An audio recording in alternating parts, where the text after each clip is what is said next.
Hey, before we get into this interview, my team and I, we're going to be in person at the GrowCon 2024 event in St. Petersburg, Florida. It's December 3rd through the 5th. I'm going to be recording with amazing MSPs like you. And if sales and marketing is something that you need to be better at, and let's face it, all of us MSPs do, then this is the event you can't miss. So join me and my team there. And oh, by the way, it's completely free. I consistently tell them everything is going to take longer than they think, it's going to be more painful than they think, and they're going to get less out of it than they think. And they consistently over-execute and do exceptional. And when they don't, the expectations were met. But that doesn't always trickle down. A new manager tends to never do that. A new manager always is like, we're going to get you that raise, we're going to get you what you need. You know, all we have to do is just do this. They're a bit of the hype man. Works great when it works, blows up in your face when it doesn't. Hey guys. Damian Stevens, host of MSP Mindset. And today I continue my mission to interview 100 of the most interesting and fastest growing MSPs on the planet. And today I am fortunate to be joined by Marcus Olson of Pliancy. He has one of the rare few that I've got a second interview with, and he's one of the fastest growing MSPs on the planet. And today he opened up what happens when that growth just craters. How do you manage your mindset and how do you communicate that to your team? It's easy when things are working. What do you do when they stop working? He digs into how he had to upgrade his mindset and how he had to completely change how he communicates with his team. If that's interesting to you, don't miss out on our conversation. Tell me about this Rocketship growth. You're one of the few folks that I liked enough to have on a second time. Oh, thank you. And so that says a lot from my perspective, at least. So I appreciate you being willing to come back, Marcus. And I may have my numbers a little wrong, but whatever you want to share, revenue or employees, but over 5 years, you guys are just a rocket ship. Yeah. I mean, I share everything. There's no reason not to. It doesn't matter to me. My competitors already know. They've been trying to acquire us for ages. So they already know this stuff anyway. So it doesn't even bother me. From revenue, I mean, we went from, I'm sure I mentioned some of this before when we spoke last time, but I'll pretend as if we didn't for new viewers or whatever. But there was a time in which we were your more stodgy, traditional MSP, almost more consulting firm, because a lot of people don't realize if they haven't been in the industry a long time, MSPs were born from productization of consulting. And somebody wrote a book or somebody wrote some playbook on how to have more consistent revenue and just how to turn the volatility of professional services into something that's far more predictable, et cetera. And every professional services industry at some point in time has tried this. Back in the day, law firms tried this with subscriptions. There was actually, 30 years ago, 20 years ago, you pay monthly like an insurance for legal, and that was their idea. And then branding companies have started to have fixed rate projects, where it's like you pay 50 grand and they'll go through a branding exercise for you. And here's what the deliverables will be, blah, blah, blah, blah, blah, right? So at some point in time, somebody said, well, let's take this consulting and let's make it subscription. Let's make it a fixed cost. You'll pay for unlimited support or you'll pay a fixed amount per month and we'll count how many devices you have and all this sort of stuff. And around the time that started to kind of come to fruition, this would have been early 2000s. It was kind of like the heyday of this, at least for the West Coast. I kind of saw that and said, well, that doesn't seem like the right direction to go because technology was getting more complex, not easier. There was becoming a divide between the day-to-day technology is getting easier because the people are more born into it. They're more comfortable with it. So like maybe setting up, back then they didn't even have iPhones, but maybe getting your email on in Outlook because auto Discover was being created or whatever. God, I'm aging myself.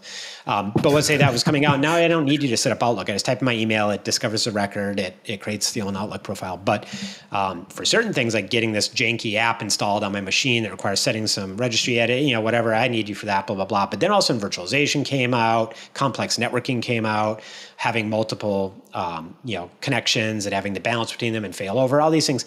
So it was like a big divide between like your generic IT dude or dudette, kind of was becoming commoditized. Like the the term sysadmin kind of is a term you don't hear anymore. But back then it was like you had the IT person. They did everything. I know. You aspired to be the sysadmin. Yeah, you wanted to be the sysadmin. And if you're the sysadmin, you might have been helping somebody with their laptop one day and setting up routers next and all that. And but what I saw was, going the route of like this commoditization of it, this low price fixed everything. Well, I said, well, the clients I want don't want that. They want things done correctly. They have more complex needs. And so when I left, I started this company that did more traditional consulting for finance firms. And we would do over the top things because these companies would want to be doing video conferencing in the early 2000s. And so they would need like point to point lines and all this sort of stuff. And so I went the hourly route and said, I don't want to go that route. And so that said, as time went on, my brand kind of deviated from the way the world started to build business to business brands, because now they were very inviting. And it was, you got to remember, when you're selling business to business, you're selling person to person. That's right. There is no such thing as a business. A business is a collection of people making decisions, and they have their own personas and personalities. And my brand started to feel like it was way too handshaky and whiteboards and business suits. And it was called like Technology Strategy Group at the time and shortened to like TSG. And it was just horrible, three-letter acronym. And I said, I'm going to throw all that out. And so we started from scratch with a whole new brand and called it Pliancy. And in that process, what was happening was all of the physical assets that resided on site were becoming virtual assets that were leased, or virtualization was making the meat and potatoes of consulting in the traditional way become far less lucrative because you couldn't make much on product anymore. Not only that, channels were becoming really gray area. So a challenge back then might have been that Dell was beating you on pricing, even though you were a partner that did $500,000 a quarter with them. And you're selling on Amazon, let's say, and you're like, customers are coming to you and saying, I can get it on Amazon directly from Dell for $250. And why are you trying to sell it to me for $200? And Dell's quoting you $300 retail. And you're like, so we kind of saw that, but we also said like the act of like driving on site and swapping backup tapes, or trying to massage an EDB back to a running state at 2 a.m. If you ever worked at Exchange back in the day, just didn't seem like you were creating value. The value that you wanted to create was uptime. That was the value of fixing things when they're broken. Nobody goes, I'm going to go get value from the dealership by fixing the car. I get the value by never having to go through that experience. And so we saw this opportunity to put everything in the cloud and then start leasing back Exchange, Active Directory, sending private lines up and down Sand Hill Road. And as we were doing that, it was kind of like the first step towards what was going to become public cloud. Keep in mind, Amazon didn't really exist yet, in that state. It was all kind of new stuff. But we got to this point where we saw that the whole finance world started to do what we were doing, and everyone was doing private cloud. And then the public cloud came out, and everybody was saying public cloud's scary, no security. It's for broke people, like little startup companies do that. We got money. We're finance companies. We can afford the Exchange server and the $20,000 and VMware licensing and whatever. And I said, well, that's not going to last forever. So we quickly pushed to pure public cloud, and we started looking around for solutions like Okta and others that were for enterprise only, and figuring out how to make them bite-sized for smaller companies. And I remember every other competitor of ours was still writing blogs about how public cloud is crap. It's not secure. Don't do it. You're an idiot if you do it. And we were the only ones saying, we're doing it. We're doing it.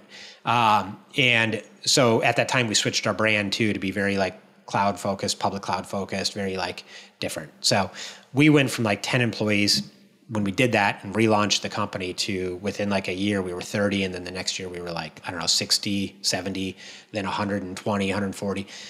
So we and we were in business for 10 years at this point. So it was not like we were new. 10 years, 8 years of the grind of 2 or 3 people as the size of our company, to then rebranding, relaunching, doing everything differently. And then whoosh, over the next 5 years, we scaled to, I think our peak was like 140. Today, we're about 195, somewhere in that range. We serve a very volatile market, life sciences, biotech, finance.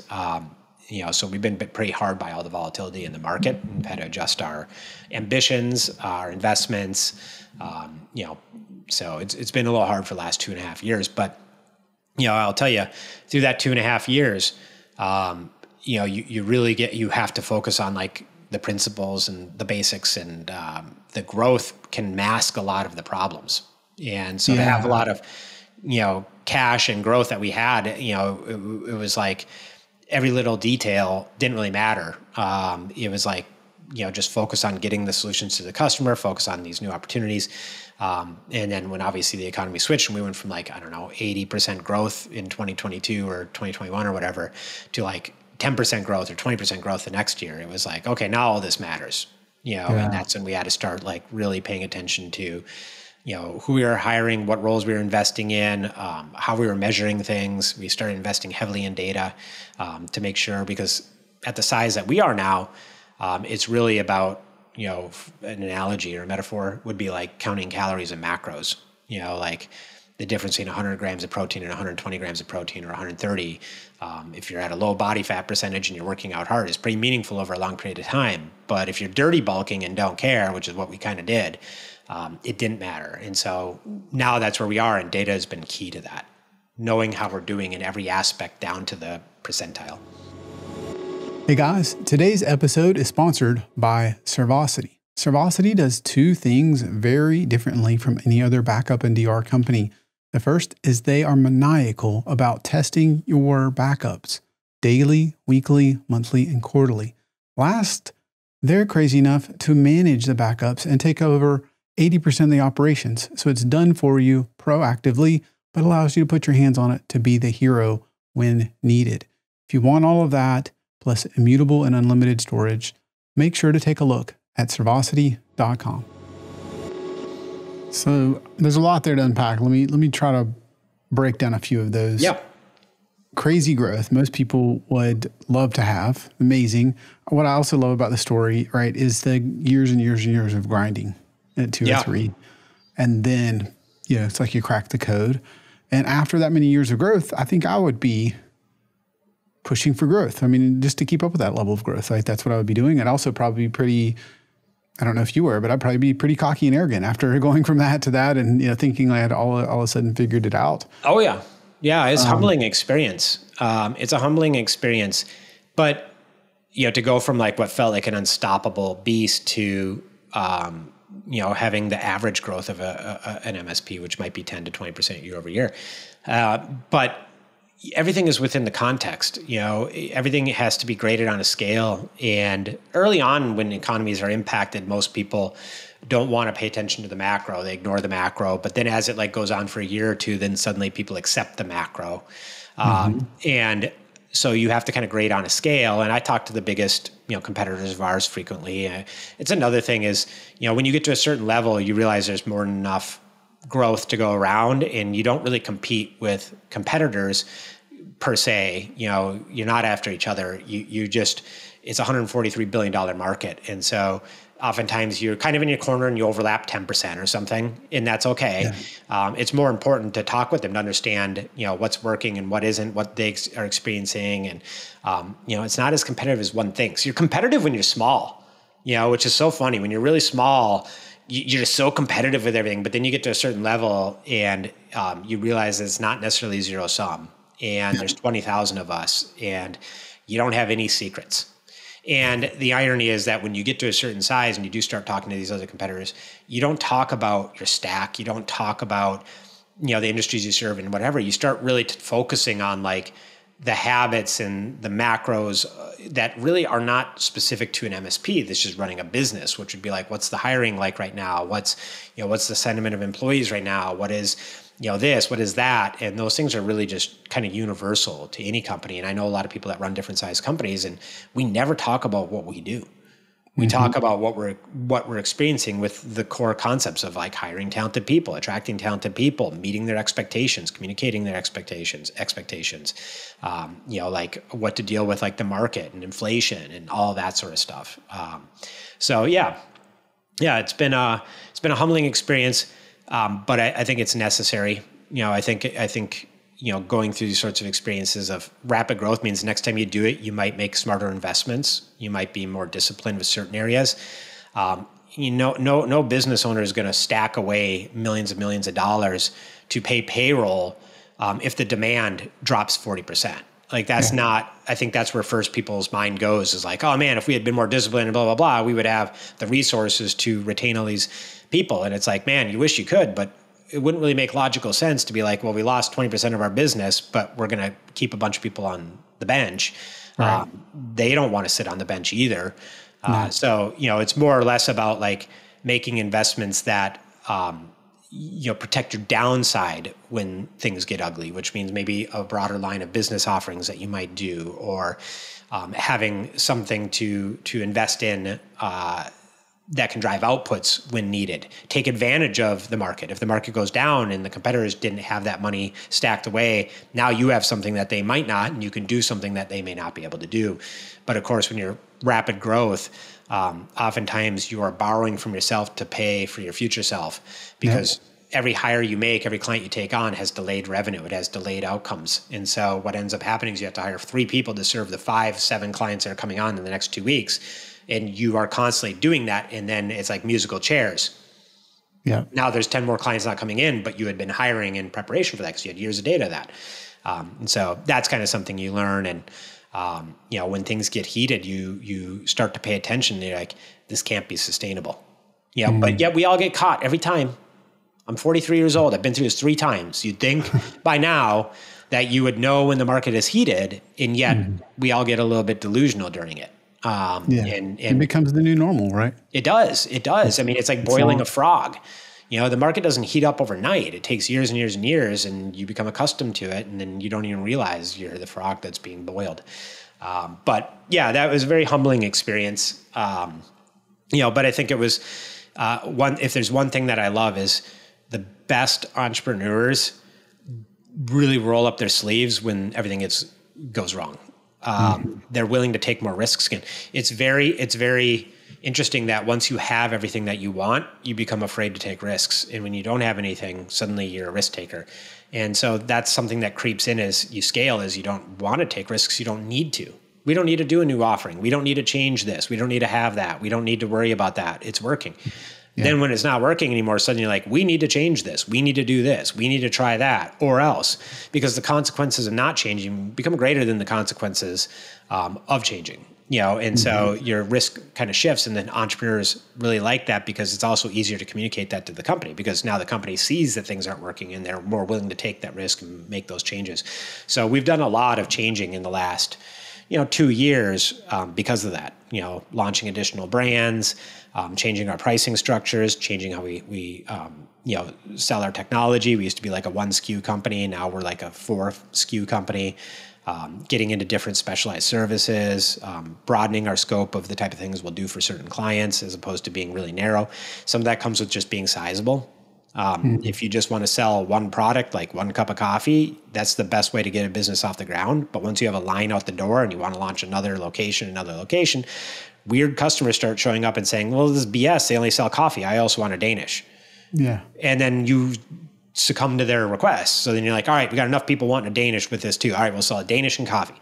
And eventually that starts to, the term in shitification, but eventually you get to this point where it's like, well, now people are confused because you sell lollipops, you sell Danishes, you sell sandwiches, you sell frappuccinos with sugar on top and coffee too. And then all of a sudden your core crowd leaves and goes to that other place that sells just one thing, the cup of coffee.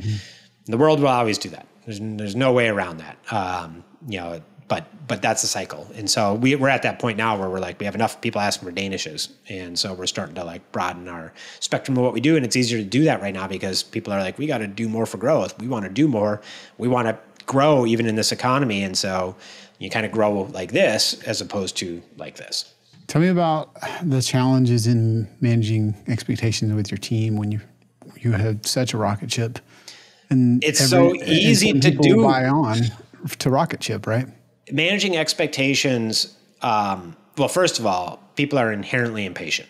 It's just the human nature. I think one of the strengths of Pliancy, which generally comes from the strength of the founder or leadership or others that it distills down, but we are patient, persistent people for the most part. Certainly I am, and in leadership. Like when I measure a goal, I go and do the research to see what the median is, to achieve that. Like if I want to hit a certain weight, if I want to learn a language, I'll look it up, find out, it's about 1,000 hours to learn Spanish. Okay, I'm no different. Well, I'm not going to achieve it in 200. I'm not going to achieve it in 100. It's going to be 200, 500, 1,000. Okay, how much time can I spend per day? I can spend an hour or two. Okay, how many days? 5 days. I'll do the math. And then I'll set my expectations. I say, okay, in about 2 years, I should be fluent. And then I measure that against that. And it's so simple.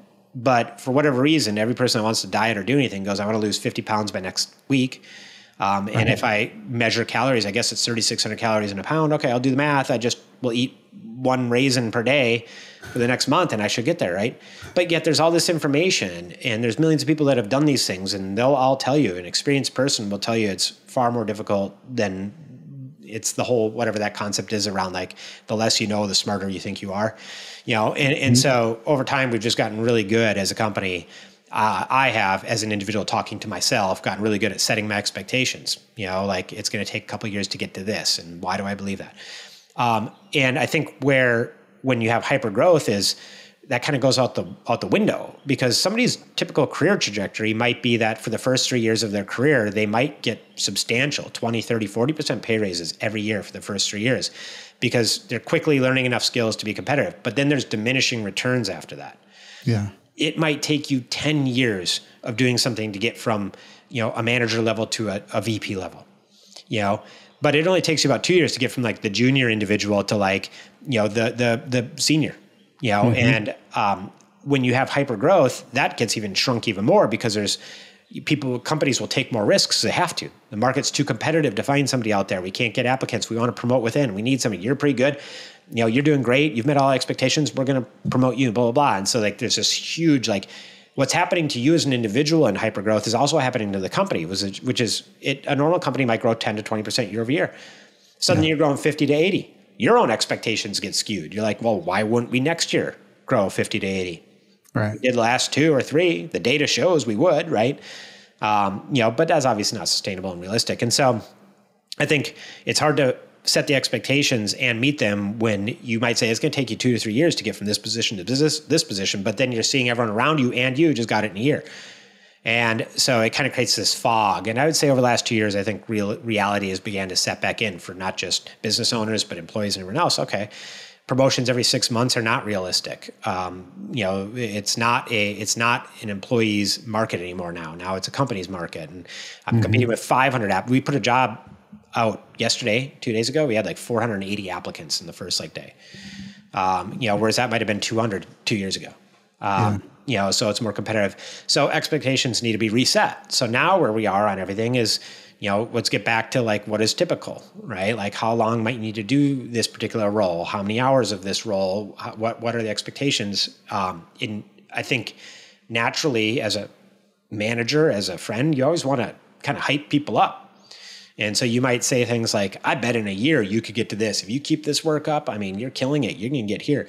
But it's like a 50-50 shot. And the irony is if they hit it, they go, oh, great. If they don't, then they kind of blame you. And one of the reasons they blame you is because you set the expectation. You said you're doing this, and if you're doing this, then you will likely achieve this in this period. And when they don't, it's odd. In most cases, they blame you, and that's because you're the one with all the information. You're the one with the authority and the power to make it so. You told me I was doing the right thing. So, for me now, I'm all about like telling you this is going to be the worst experience of your life. This is going to take years to accomplish this. It's going to be really, really painful. And if it's not, you're really pleased. And if it is, you're like, well, at least I was told that. Yeah. And, I think that's something that I generally have been really good about doing with myself, but is really hard to do with somebody else. It's really hard to be like, Damien, you're an amazing person. Like you're really working hard. You're hitting all the goals. You're doing phenomenal work. It's probably going to be 2 years for you to get that promotion. And meanwhile, you're thinking, I thought this was only going to take a year. And as an employer, you're like, oh crap, they're going to leave. I just told them it might take 2 years to achieve this goal and they want it in a year. Our expectations aren't aligned. They're going to leave. And believe it or not, that's not generally how it works. You know what I mean? So naturally, tendency as a company, as a manager, as an individual is to over promise and under deliver. And it's just going back to those basics of just under promise and over deliver. And ironically enough, if you tell somebody something is going to be mediocre and it is mediocre, oftentimes they're okay with that and happy. But if you tell them it's going to be amazing and it's mediocre, then they're not happy. So, really being honest with those expectations is really important. And I think that leads into the next part of this, which is when you set expectations realistically, you're empowering the employee to make educated decisions. And I think that is really important. Like, it's really important that they understand and are able to make decisions for themselves with realistic information. Because if you do give them that and they make a decision to leave, it's on their own accord. And oftentimes you maintain a great relationship with them, or they still see you, the company, or the experience as a positive one. Versus when you overpromise or set those expectations, say, oh, you could do this in a year, and then they don't, you might have a different experience. And oftentimes people don't use the word expectations. They use the word lied. They lied to me. That's right. And that's a powerful word. And so, that's something where I've just gotten better. I mean, my leadership, I'm much more comfortable with the people I work directly with. If you ask any one of them, they'll tell you that I consistently tell them everything is going to take longer than they think. It's going to be more painful than they think, and they're going to get less out of it than they think. And they consistently over execute and do exceptional. And when they don't, the expectations were met. But that doesn't always trickle down. A new manager tends to never do that. A new manager always is like, we're going to get you that raise. We're going to get you what you need. All we have to do is just do this. They're a bit of the hype man, and works great when it works, blows up in your face when it doesn't. So that's something I've learned. And that also comes from anyone that's growing their company. Maybe they're getting from 10 to 20 people. They're going to start introducing managers. Yeah. Have fun. Introducing managers complicates everything. Because they all add their own personality, their own biases, their own everything to everything. And then, everyone has different experiences in the company, and trying to align all the managers to give similar experiences is, very, very challenging. And that's something that starts to happen when somebody gets, above 10, 15 employees. And then when you get to 100, you've got layers of that. And so, that's the complexity then becomes all about management and communication. How do you go from such boom times to such real times? And you probably have some folks that are like, let's just go for it. Let's shoot for the moon. Let's, push on sales and marketing. Let's do these. And I imagine there's still this, we need to have some optimism. We're still going to grow, but maybe not at that pace. So how do you do that without maybe some of them feeling like they didn't get what they wanted because you didn't double down and bet it all in black? And then you have the other parts of the team that are feeling like you're just gaslighting them. That's the word I was going to use, Damien, because that's what they feel like. Your optimism, projecting your optimism onto other people. You might think like, I'm trying to show that there is a potential and that we could achieve this and that things are going okay. And let's look at the bright side and everything else. I used to think that optimism was positive and that was a good trait to have, until I started to realize that other people felt like that was gaslighting. It's not, I'm not trying to convince you to feel the way I feel. I'm just communicating how I feel. And that I think is something I learned pretty early when the market kind of shifted and everything changed. I was like, well, at least we have this, or, hey, we had a great week, but the next week, things might not be as great or whatever it is, to just being factual. Because I think the biggest challenge that you have is, as a leader, is that you want everyone, it's natural. You want everyone to feel like you do. And you want everyone to have your experience. And especially if you're an optimist, right? Especially if you're optimistic about what's going on. Yeah. But what happens when you do that is you don't let people process what they're going through authentically. And that to them feels like gaslighting. If I tell you, hey, we had a pretty decent week, and the week before that wasn't great, but on the bright side, at least it's not this, and hey, we're doing pretty decent. It started to become, as time went on, for me, was more like, just factual, which would be like, this is how we did this week, and I still don't. I started almost being I started being a pessimist, which would be like, we did great this week. I have no data to imply that next week we're going to do great as well. I have no data to imply this. I just started being really, really factually. And I think, what kind of came out of that was, working with like, leadership coaches and others and stuff, is like, I cannot control how you feel. If you're unhappy, and I want you to be happy, I can't change that for you. I can't change that for you. And the more you try to do that, the more trouble you tend to get into, right? You start overpromising, or you start, being inauthentic, or whatever it might be. So I started just saying like, hey, Damien, you might work here at Pliancy or whatever it is. You're not happy with the situation. I'm just going to give you the facts so you can experience this situation how you want, how you are, and that you can make educated decisions about the situation on your own. And that really, I think, started to improve things. Like, believe it or not, some people started to say, all right, well, then I'm out. And they started to make the right decisions for themselves instead of you like trying to convince them, that things will be better here, or that despite this, that, like let them make their own decisions. You just give them the facts and let them make their own decisions. And that feels weird because that's not how you build a company, right? When you build a company that's 0 to 10, that's 0 to 15, it's the polar opposite of that. You are a hype man all day. You are drinking your own Kool-Aid. You are just on cloud nine, and you look for people that want to be in that. They want to be delusional, sitting on a milk crate talking about how you're going to build $100 million spaceship that goes to the moon. Well, in the beginning, it's 0 to 1, right? Yeah. It's impossible. So that you need those impossible people because without drinking your own Kool-Aid and others kind of, at least in my experience, you'll never get there because it's the odds are against you, right? Almost every business need fails. Delusional people in the beginning. Yeah. And the way that you get those people is you're delusional about what you want to build and what you want to create. And others get attracted to that like mosquitoes to a blue light. And you're not trying to convince them. You're just projecting it out there as I'm going to do this, and this is what we're going to do. And if we could achieve this, and then somebody goes, man, I want to be a part of that. Like that would be fun.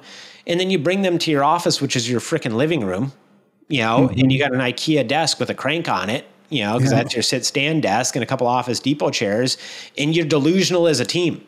Yeah. Talking about how you're going to build this really cool thing and how it's going to be huge and how you're going to change this industry and how you're going to be the biggest name in it, all while you're not sure how you're going to make rent that month. You're, skipping your own payroll to pay the other employees' payroll. Yeah. And they know that because they're the ones going to get the checks from the bank to deposit it because you don't have enough employees to do that. But you're in this delusional thing together.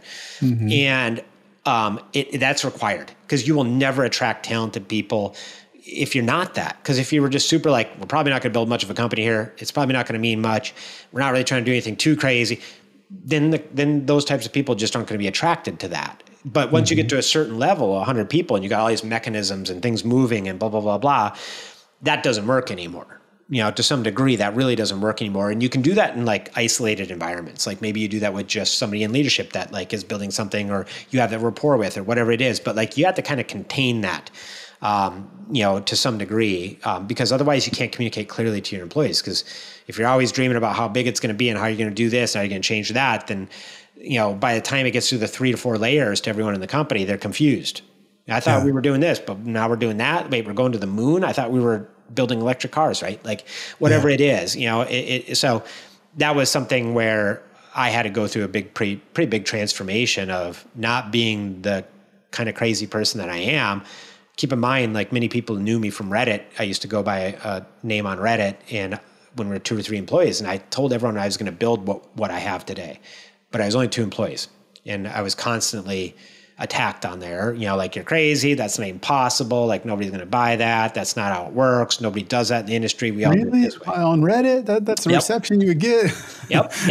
But I kept going there and doing it because to me, it was just entertaining partially, but also like you get somebody like me that's got that chip on their shoulder, and then you tell them they can't do something or that they're not going to do it. Oh, we'll do it, and we love that. We feed on that. And, for me, it was like, such obvious things, and I looked at the reason they weren't doing it. None of them could tell me why they wouldn't do it. It was always because we don't do it, or no one does it that way, and no one could even quantify it. But Patricio, my director or VP, of operations, he DM'd me on Reddit and was like, hey, I'm building an MSP. You're a little crazy, but I love your ideas. I want to learn more about how you think. I'd like to apply it to mine. And we started chatting. And eventually we got to the topic of coffee. And turns out we lived a couple, like maybe 2 miles from each other, and we had no clue. That's funny. And so we went and got coffee together. My favorite coffee shop was a client of his. And so we met together and I pitched him all the crazy things I wanted to do. And he said, well, I'm shutting down my MSP. I want to join you. Wow. But I never asked him to join. I never was trying to recruit him. I was just like I was that blue light. He was the mosquito. And to this day, he's still with us. And he started as a junior consultant. He's now VP of operations 7 years later or so, something like that. Incredibly talented individual. But if I had been calculated and reserved and whatever, he wouldn't have been interested. He certainly never would have DM'd me. But today he might not, or others might not want to join that version of me if you have 100 people and they're all confused. And, so that's been the biggest learning experience for me is like, as you grow and change, I don't play with Legos anymore. I kind of do. On occasion, I'll build a Lego set.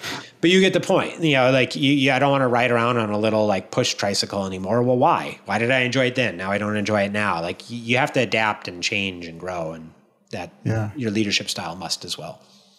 How much do you think is because of the economic times we're in now, right? The big change versus joining a 5 or 10 person company versus 100 person company? Maybe people are signing up for different levels of stability or... It's a little bit of both, right? Like even today, there are startups out there with delusional founders and delusional co-founders talking about how they're going to use AI to do X, Y, Z or whatever it might be. And I think that's still a requirement. Once again, nobody's going to join a company that sets out to do a mediocre thing at a mediocre pace in a predictable way. That's just, because there's inherent risk in joining a startup to begin with.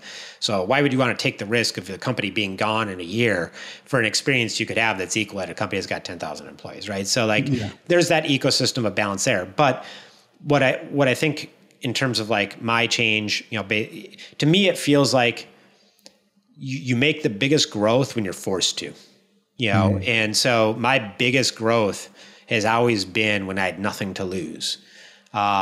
And that's when you're willing to say, okay, it's time, I have to. You could go through a health scare. So many people become the healthiest they've ever been the minute after they find out that they have a health scare, or whatever it is, And so for us, that's kind of like a health scare. We go through this thing and we go, oh, we're not invincible. And, there are things that we weren't doing efficiently, and we have to change. We have to adapt, and we can't just be this crazy company that's just, got incredibly talented people. We have to also like build process and, blah, blah, blah. So it's been a little bit of, that's the catalyst. The economic change was the catalyst that forced the discipline.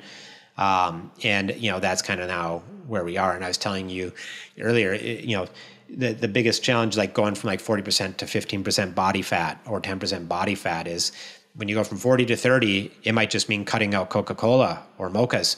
But to go from 30 to 20 means now you have to count your calories. To go from 20 to 15 means you have to do all of that. Plus now you have to count your macros, et cetera, and your steps. And to go from like 15 to like 10, all of that, plus you got to weigh your food, for the most part, right? And you might think, well, I can just keep running forever. That's how I get there. No, because believe it or not, you could lose muscle. If you're not doing everything correct, like an ecosystem, you might lose muscle, and therefore your body fat never changes. You just lose muscle and fat linearly. And that's no different than as your company grows and gets bigger. It's like what worked before, which is find talented people and hire them. Suddenly now that doesn't work at 50. Now it's like, okay, we need to train for better hiring, and we need to develop the people better, and we need to get them better research. Okay, all right. And then that gets more and more challenging as you add layers of management. And so it's like you have to keep, and you also have to right size it too. Because the other alternative to that is if I had started this company of 5 people and done all the things we do today, it would not be the company today. No different than if you bought a weight scale, said I'm going to walk 50,000 steps a day, I'm going to work out 7 days a week, I'm going to cut out everything I eat. Like you wouldn't last a week or two. And we know that because we've all been there before in our life. Right. So it's kind of the same thing. It's like everything has to be done at the right time with the right balance. And you have to recognize when it's time to do those things. And I think this economic challenge that we've been through is really forced us to look at like each thing we were spending money on. Like we were spending money on this, we thought it mattered, but now we haven't spent on that in 6 months and it doesn't matter. We weren't spending in this, now we are, and it's making a big difference. Okay, all right. Like you're just more disciplined with that, and you're measuring the outcomes of those things more. So I think it's important that we go through these cycles, because this is when you have an opportunity to learn. What's been, besides being forced to, how did you get to some of this change in mindset, change in the way you're doing it? Is it a peer group? Is it a coach? Is it a book? What Coach. Coaches are number one. Peer groups are number two for me.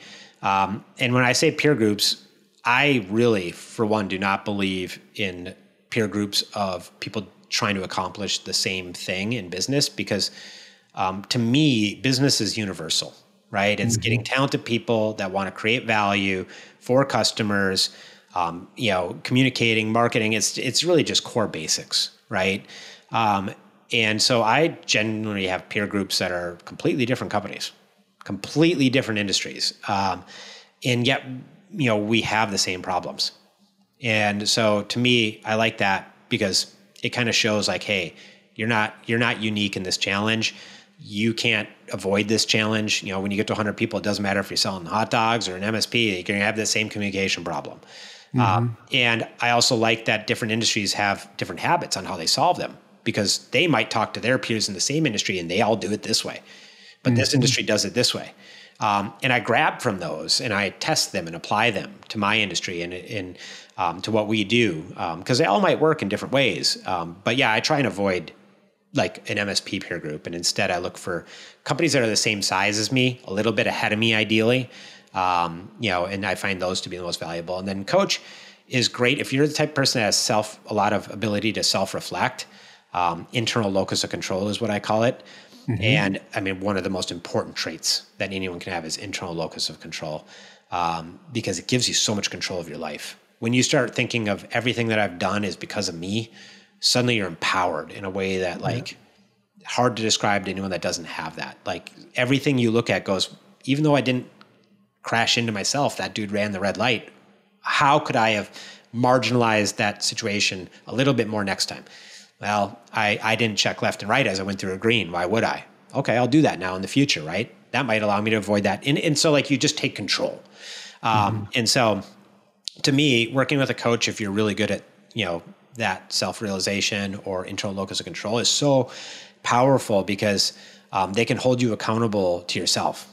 And you can really, be transparent with him about, I'm frustrated, I keep doing this stupid thing or whatever it is. So working with a coach has been really, really huge for me. That person is amazing. I love working with them. So those are the two things that I do. I just tell them the experiences I have and what I want to try, and then they hold me accountable to trying it, and then I share my experience, and then we adjust. But that's been really, really helpful for me, is those two things. So if you're not going to an industry peer group, do you have a recommendation of how to find the right peers or I would. I've moved around a lot. I've lived in Minneapolis, Northern California, Boston, New York, Austin. But when I moved to Austin, I joined a group called YPO. And most MSPs probably wouldn't be able to join that group from a revenue perspective, but there's a very similar group, which I've heard great things about, which I believe is like EO. Yeah. And I think they have lower requirements, but it's the same concept. And you join what's called a forum. Usually that's the universal language they would use, which is called a forum. And you might join, and there might be 8 to 10 people in that forum, let's say. It's usually a very safe, confidential space, and you share really challenging business problems with them, and they're really relatable. Whereas like trying to share with your friends or family, like they'll all tell you, just sell the business and retire. You could live on an island, blah, blah, blah. Or why don't you just go do that? Everything's so simple to them and so complex to you.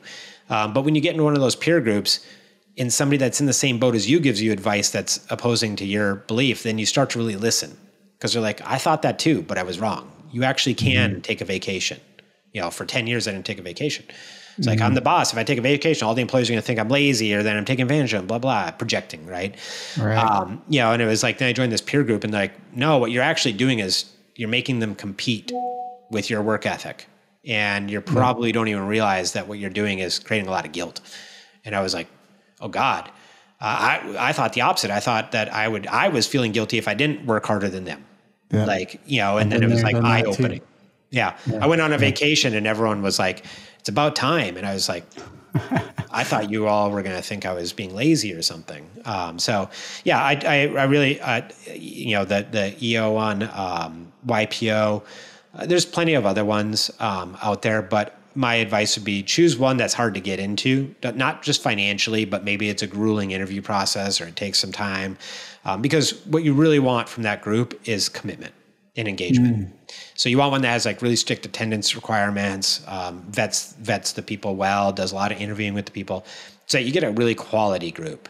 And then hopefully in that group it's diverse. Different ages, different industries, different experiences, backgrounds.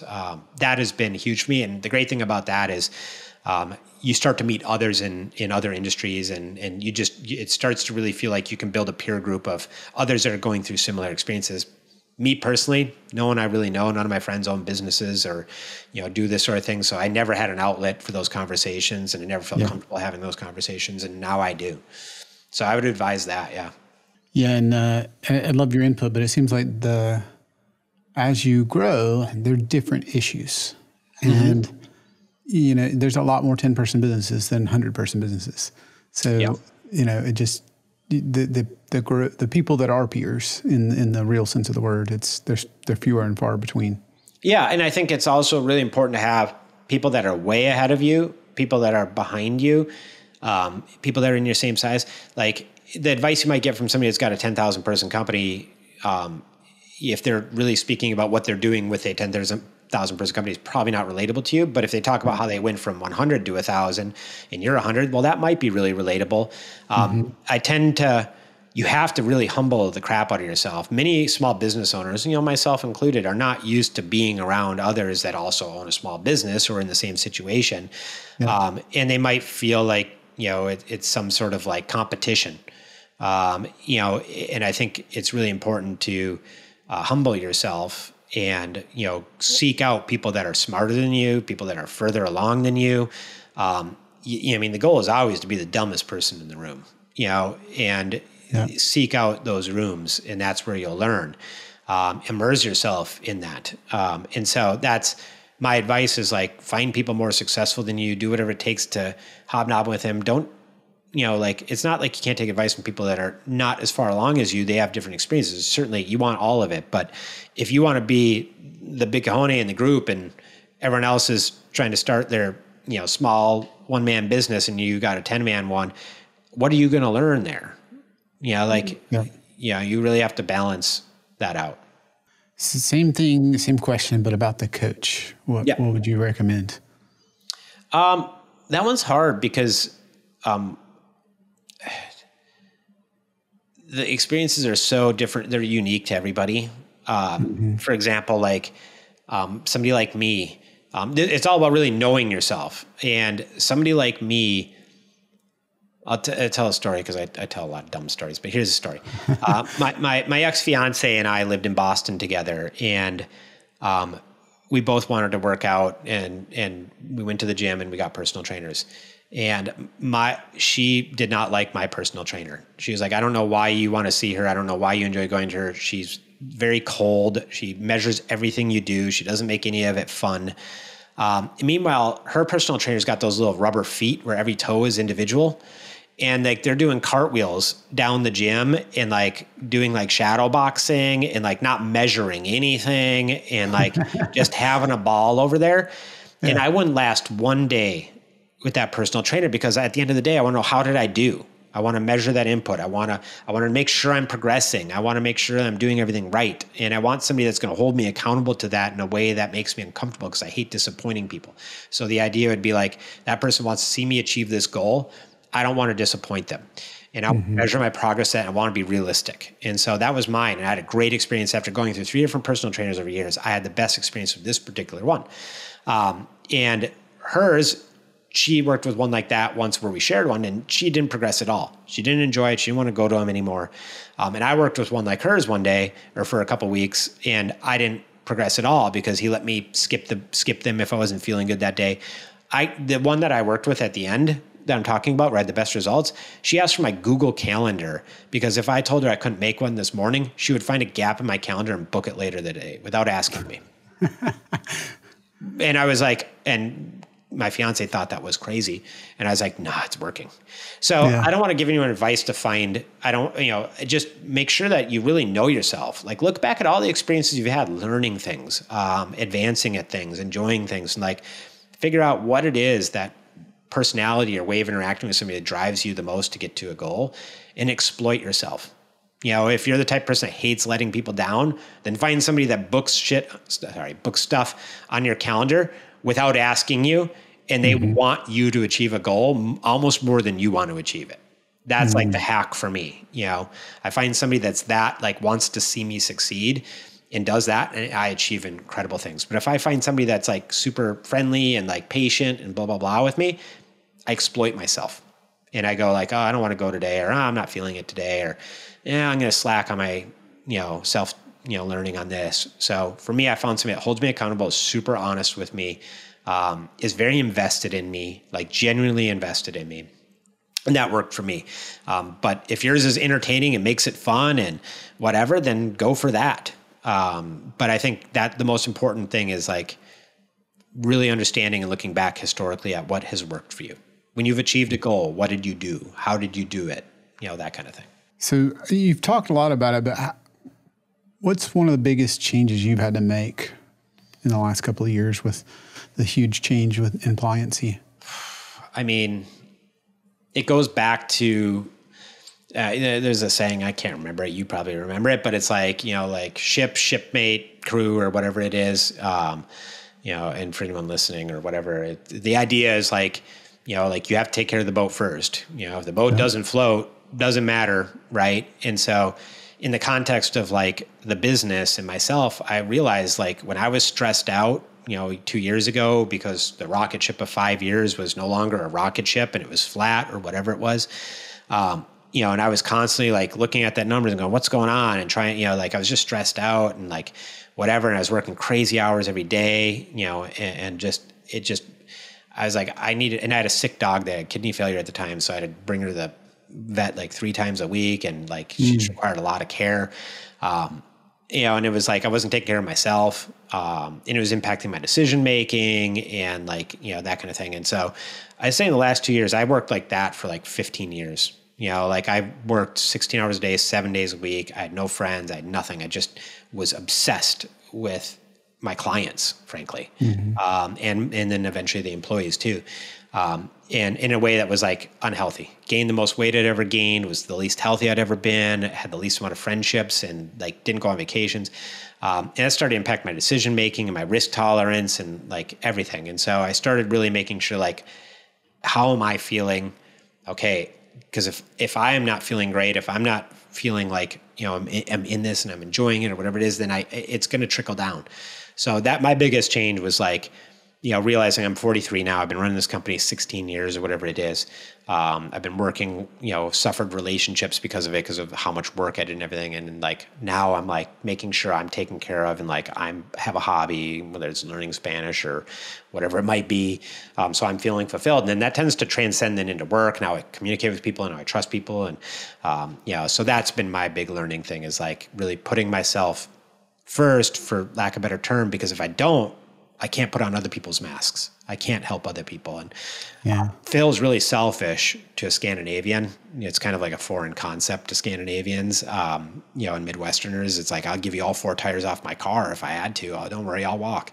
But like, it really is important. And so that's something I've focused on in the last, like, more so in the last 6 months to a year, but like certainly something I've been working on for the last 2 years. It's amazing. Anybody that's ever been through the Rocketship, it's fun. It's stressful. It's got its own set, but it's fun. And but those economies don't last forever. And like, no, they don't. Even the fastest growing companies slow. But it's not just economies. Yes, economies, but it's the nature of everything. There's diminishing returns on experience. The first car you ever bought, mine, 1986 Oldsmobile Cutlass Supreme. 1988 or 86 or whatever. I was like 18 years old. I didn't get my driver's license till 18 or whatever. I thought it was the coolest experience of my life. Cloth seats, jacked up rear end. Like, I mean, nothing has ever matched that. Nothing. Obviously, I don't drive an 88 Oldsmobile Cutlass Supreme anymore. Yeah. And the cars are much nicer and they have like a nav and, like they're nice and they start every time. And, but that just nothing will ever match that experience. The headliner doesn't fall down on you like those days. You owned one too, huh? Yeah. But yeah, like the idea is it starts to sag right in the middle. Yeah. But the idea is like nothing will ever match that experience. And the first couple of years, or even the first year of you working at any company, or a relationship, it's like you have this euphoria. Oh my God, this is the best person in the world. This is the best company in the world. Everything is amazing. And that becomes like to the 10th power when you start your own company. Everything is incredible. Like, I mean, your first office desk, even you dedicate the spare bedroom you had, suddenly you put a desk in there, you go, holy crap, I have an office. You start feeling like a bigwig. You're like, I'm going into my office. I'm going to do work. And like, you're just like, this is incredible. And you get an employee, and you're like, holy crap! Like somebody wants to do this with me, or whatever it is. Or you land that big client. You're like, oh my God, it's $1,000 a month. This is huge. This is going to life changing. Diminishing returns, right? And it doesn't matter what it is. That exists in basically everything. And so I think recognizing that, powering through that. Going like, this is a part of the process. This is going to happen. If you want to be hedonistic about it or whatever it is, the treadmill, I mean, you can just change jobs every 2 years like most people do. Yes, you might do it for salary, which makes sense, sure, if you want, but just know 2 years into that job, you might feel the same way too. But what's interesting that happens is once you get kind of past that 2 or 3 years, you start to really gain a lot of power, knowledge, and experience that is specific to that company that very few at the company have. Because so many are switching every 2 years, every year and a half, or maybe 3, that suddenly now you're in a very elite percentile of people that have incredible experience, knowledge, or whatever. And something starts to happen there where like you become like the oracle and you know more than everybody else and you create more value than anyone else possibly can. And so like, that's similar to like any activity, like, whether it's flying or learning an activity or hobby, it's like you have to get through the trough, as they call it. And if you can get through that trough, that's where most people fail. Everyone gets to that trough and then goes, I got to change everything. It's not working anymore or whatever it is, right? But those that like power through that and just are like, this is a part of the process. There's a part of the process. Recognize it, accept it. It's okay. Like go through that. They tend to get to like another side of things that very few do. Most people get tired of a hobby once they learn the 30, 40, 50% of it. Then they're like, because then all of a sudden it gets hard, diminishing returns. But then all of a sudden you get to this other side where it's like, so that's been my, experience, even personally, Yeah, I think you can apply that to hobby. I think you can apply that to starting a new product line. It's universal. There's all sorts of things, right? Everything in life is universal. And it seems really cool. We're all made of atoms and whatever.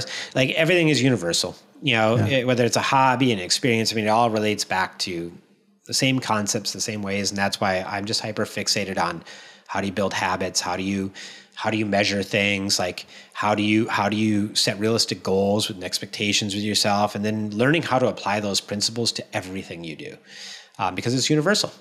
It's really universal, and that's something like, and then I'm a habitual learner. Like I'm just one of those people that's like got to be learning at all times. But yeah. So let me zoom out for a second and ask you, not just the last couple, but all the time you've been building this, what's one of the big 1 or 2 lessons you feel like from building this company? Man, I would say that the biggest lesson, as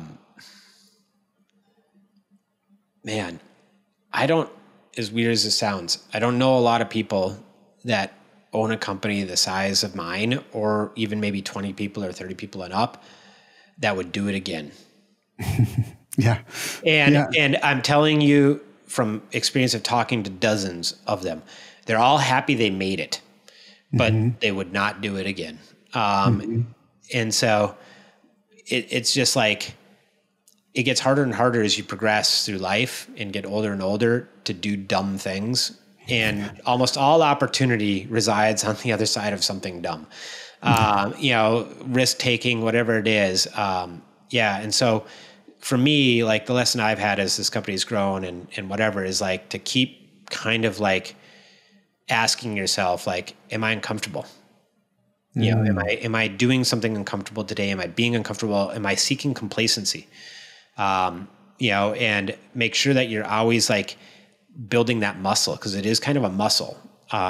It doesn't mean taking big risks every day or anything, but it's just like, I've seen what happens to people that start to be okay with things and start to be okay with the results and blah, blah, blah, blah. And like over time, they build these like, ways of living. Like my buddy won't use any navigation in his car for whatever reason. It's so frustrating to be with him. I remember I was on a road trip with him. God forbid he finds this. But I was on a road trip with him a couple of weeks ago, and like we got lost in Wisconsin, and because he's like, I know where we're going, and blah, blah, blah, blah. And because he had built this habit, and he wanted to learn how to hook his phone up to CarPlay or whatever. And next thing you know, like his son's in the back seat. I'm old enough that my friends have like 18-year-old sons now, 20-year-old sons. And his son just connects his phone to CarPlay and types in the address and presses go. And I said, you had CarPlay this entire time? And like, it was just like the next time we went on he's doing a road trip around the US right now. I'm like, are you using CarPlay? And he's like, no. And I'm just like, why? And he can't articulate it. He's like, I don't need it. I know where I'm going. And it's like, that's what happens, in my opinion, when like you're just, maybe it's uncomfortable to use it at first, or maybe you don't think you need it, or whatever. Like, be uncomfortable constantly, be learning constantly, because the minute you stop doing that, it feels like your mind seeks to do nothing. Like your body's goal is like, how do I do as little of everything in life as possible? And you have to like fight against that and be uncomfortable and just push through that stuff. And that's been my biggest thing is I have to be learning something at all times. I have to be learning something. I have to be practicing something. I have to have personal goals, because then you start to lose purpose and, that sort of thing. So that's my life. What's one thing that if you could do over, that you would? Oh my God. Oh, there's so many. I think during our 5-year kind of run up, I think I would have taken more risks during that. That way I could have diversified the impact of a poor decision. Meaning like it would have been lower risk to say, let's do a product line or let's do this thing when you have 80% growth year over year, because you'll recover from it real quickly. It's kind of like doing aerial aerobatics at 10,000 feet. Oh, got it wrong. It's okay. You got plenty of time. You do it at 2,000 feet, you get it wrong, dead. Right. Yeah. So it's like it's much easier to recover from risk, when you're in that state, but it's really hard to take risks in because the part of you is like double down on what's working. Right. But then when it doesn't work, you weren't prepared. Yeah. So I would say during that period, I would have taken more calculated risks. I would have divided more of my resources towards really being intentional around trying new things and building new things during that period. What's a myth about running an MSP that you'd love to debunk? Oh man, there's a lot of myths. I would think that your stack matters. Don't matter. They don't care. The biggest myth is that the client cares anything about technology. The majority of them, the vast majority of them, don't give two craps about what technology you're using, how you're using the technology. They care about outcomes. And generally they're coming to you, seeing you as a utility, at first. And then it's your job to communicate the value you're actually creating beyond that. But usually they're not educated at the time that they come to work with you. They don't even know what they're looking for. They don't even know how to measure good.